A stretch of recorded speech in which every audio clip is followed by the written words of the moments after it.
নমস্কাৰ নিউ খাৰথি চেনেলটোলৈ আপোনালোক সকলোকে স্বাগতম আহক চাওঁ আজিৰ আমাৰ প্ৰশ্নসমূহ আজিৰ প্ৰথম প্ৰশ্ন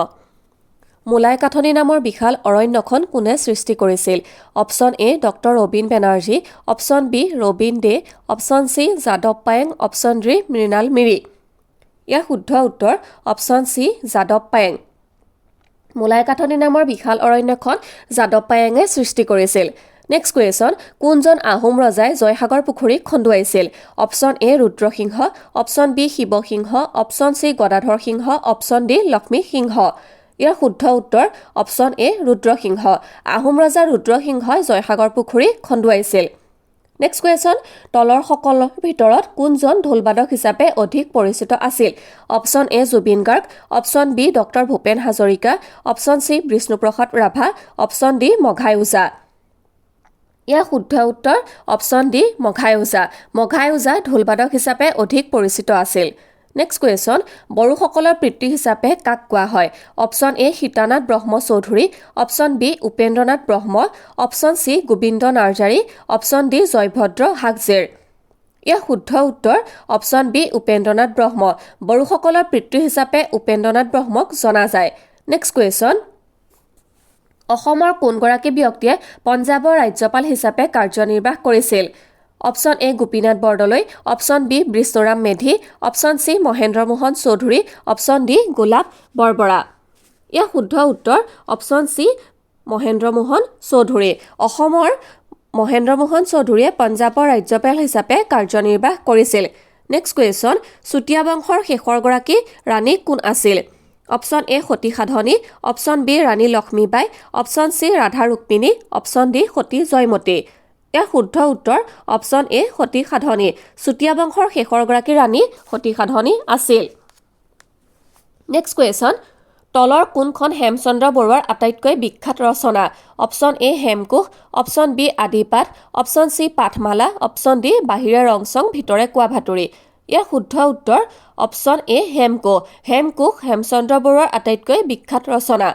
নেক্সট কুৱেশ্যন 2007 চনত অসমৰ কোনগৰাকী গায়কে ৰাষ্ট্ৰীয় ৰজত কমল বঁটা লাভ কৰিছিল option A doctor Bhupen Hazarika option B Dipali Borthakur option C Parveen Sultana option D Zubeen Garg ইয়াৰ শুদ্ধ উত্তৰ অপচন ডি জুবিন গাৰ্গ 2007 চনত অসমৰ জুবিন গাৰ্গে ৰাষ্ট্ৰীয় ৰজত কমল বঁটা লাভ কৰিছিল নেক্সট কুৱেশ্যন আন্তঃৰাষ্ট্ৰীয় ট্ৰেক ইভেণ্টত স্বৰ্ণ পদক লাভ কৰা প্ৰথমগৰাকী ভাৰতীয় স্প্ৰিণ্টাৰ কোন option A Monalisa Baruah Mehta option B Tayabun Nisha option C MC Mary Kom option D Hima Das ইয়াৰ শুদ্ধ উত্তৰ অপচন ডি হিমা দাস আন্তঃৰাষ্ট্ৰীয় ট্ৰেক ইভেণ্টত স্বৰ্ণ পদক লাভ কৰা প্ৰথমগৰাকী ভাৰতীয় স্প্ৰিণ্টাৰ হৈছে হিমা দাস নেক্সট কুৱেশ্যন সাগৰ দেখিছা কোনে ৰচনা কৰিছিল option A Nabakanta Barua option B Nabanil Barua option C Devakanta Barua option D Hiteswar Borbarua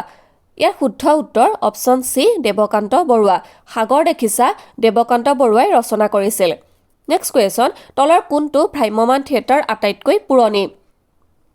option A Natraj option B Kohinoor option C Sankardev option D Hengul ইয়াৰ শুদ্ধ উত্তৰ অপচন এ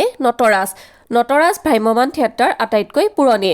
নেক্সট কুৱেশ্যন কাজিৰঙা ৰাষ্ট্ৰীয় উদ্যানৰ ওপৰত কোনে তেওঁৰ প্ৰথমখন তথ্যচিত্ৰ নিৰ্মাণ কৰিছিল option A doctor Robin Banerjee option B যাদৱ Payeng option C Munin Barua option D Jahnu Barua ইয়াৰ শুদ্ধ উত্তৰ option A doctor Robin Banerjee Kaziranga ৰাষ্ট্ৰীয় উদ্যানৰ ওপৰত ডক্টৰ ৰবীন বেনাৰ্জীয়ে তেওঁ প্ৰথমখন তথ্যচিত্ৰ নিৰ্মাণ কৰিছিল নেক্সট কুৱেশ্যন 2000 চনত কাক শ্ৰীমন্ত শংকৰদেৱ বঁটা প্ৰদান কৰা হৈছিল option A doctor Bhupen Hazarika option B Sonaram Chutia option C doctor Nagen Saikia option D doctor Lila Gogoi ইয়াৰ শুদ্ধ উত্তৰ অপচন বি সোণাৰাম চুতীয়া 2000 চনত সোণাৰাম চুতীয়াক শ্ৰীমন্ত শংকৰদেৱ বঁটা প্ৰদান কৰা হৈছিল